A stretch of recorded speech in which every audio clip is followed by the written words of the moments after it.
Good afternoon po mga ka-Apple. This is Benson again of Agri 101. So sa hapon ito ipapakita ko po sa inyo ngayon kung paano magpapatubo ng apple cuttings.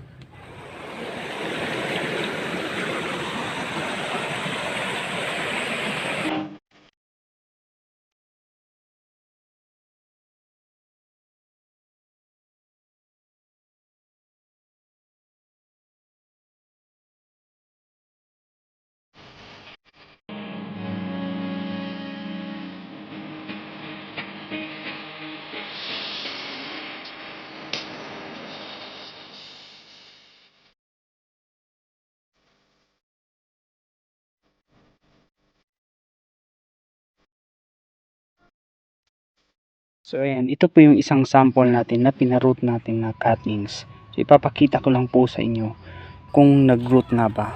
So para hindi masayang mga effort natin. So ayan. Oh, ayan.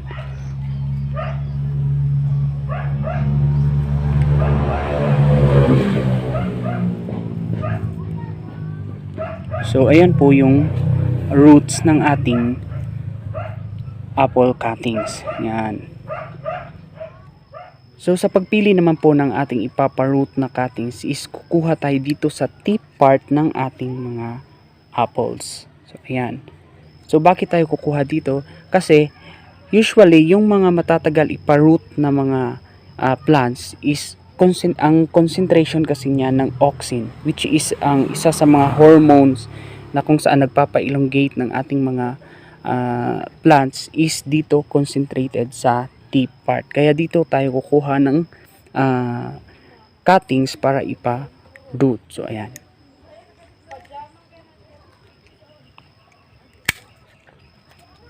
So ito po yung ating ipaparoot na part. So itong dapat nating cuttings na ipaparoot is soft to hard part ng ating apple. So ayan, papakita ko pa yung. So ayan, dito tayo sa tip kumuha. So lagi nating tandaan na yung dapat nating kunin is yung medyo semi soft to hard part ng ating apples. Ayan. So ito rin. Basta yung sa tip lang. Ayan.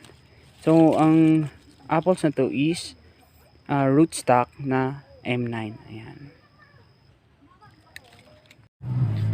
So ito na po yung ating ipaparoot na apple cuttings. So ayan. Kung makikita nyo po, ayan. So nagtira ako ng 3 leaves dito sa gitna ng ating cutting. So ang haba ng cuttings na to is around 6 inches. So pwede ring 5 inches. So ayan. Kung makikita nyo, nagtira ako ng 3 hindi full na leaves. Alam nyo ba kung bakit? Kasi wala lang. Nakapagpa-root kasi ako ng ganyan, kaya gayahin nyo na lang.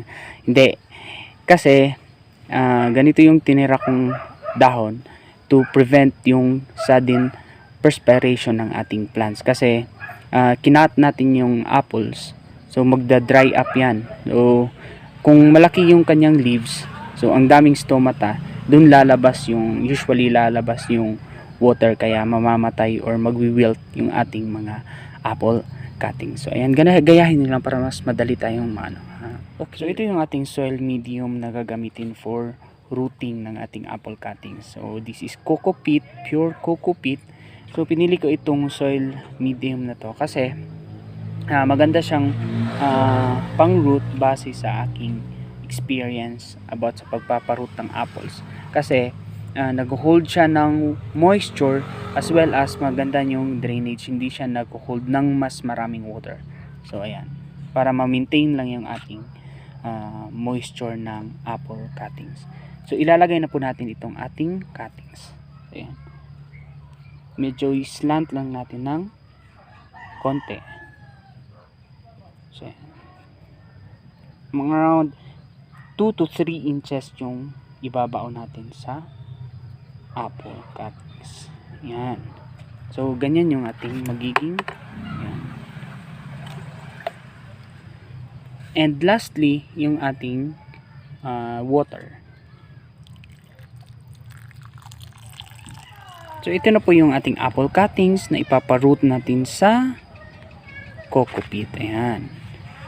So yung iba is vina-vacuum nila.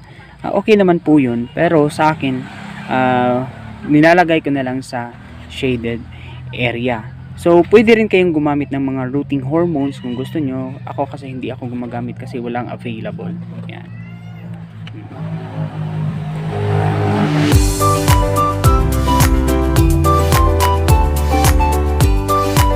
So marami pong salamat mga ka-agri sa pagsuporta nyo sa aking YouTube channel at sana po ay mag-subscribe pa po kayo for more updates sa aking mga tanim dito sa Kapatagan. So ako po si Benson ng Agri 101 at nagsasabing sa agriculture, my future.